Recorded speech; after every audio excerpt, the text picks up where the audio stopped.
Жақындарыңызды ерекше пирог жасап қуантқыларыңыз келсе, осы видеоны қараңыздар. Пирогқа қажетті нәрселерді описаниеде жазып қалдыратын боламын. Алдымен пирогтың астыңғы қамырын дайындап алатын боламыз.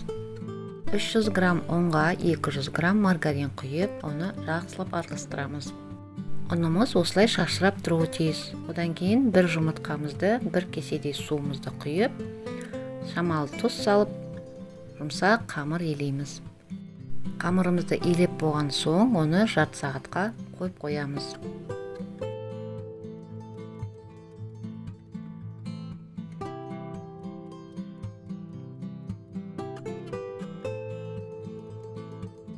Енді пирогқа салатын қоспамызды дайындап аламыз. Мен тауық етін алдым, майдалап турадым. Оған пияз және картоп қостым. Сосын тұзымды және өзіме ұнайтын дәмдеуіштерді қостым. Бұл пирогқа өздеріңіз қалаған сиыр етінен де фарш қосып дайындаса болады.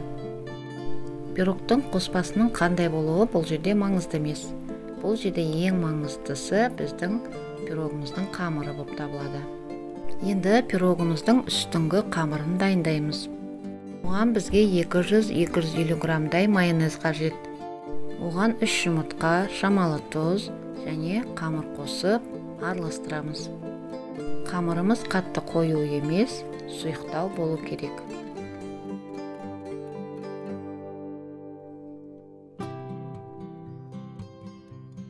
Бәрі дайын болған соң формамызға май жағып, бірінші қамырымызды формамызға жайып шығамыз. Қамырымыз форманың астын түгел алуы тиіс. Одан кейін дайындаған қоспамызды бетіне түгел жайып шығамыз. Одан кейін сұйық қамырымызды қоспаны түгел жабатындай ғып бетіне құйып шығамыз. 200 градустық духовкаға беті қызарып піскенше қойып аламыз. Бұл пирогты міндетті түрде жасап жеп көріңіздер. Одан кейін сіздерге басқа пирог ұнамайтын болады.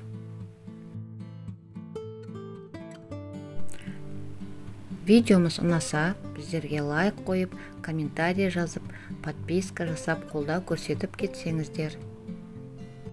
Егер осы пирогты жасап, сіздерге ұнаған болса, міндетті түрде комментарийге жазып кетіңіздер.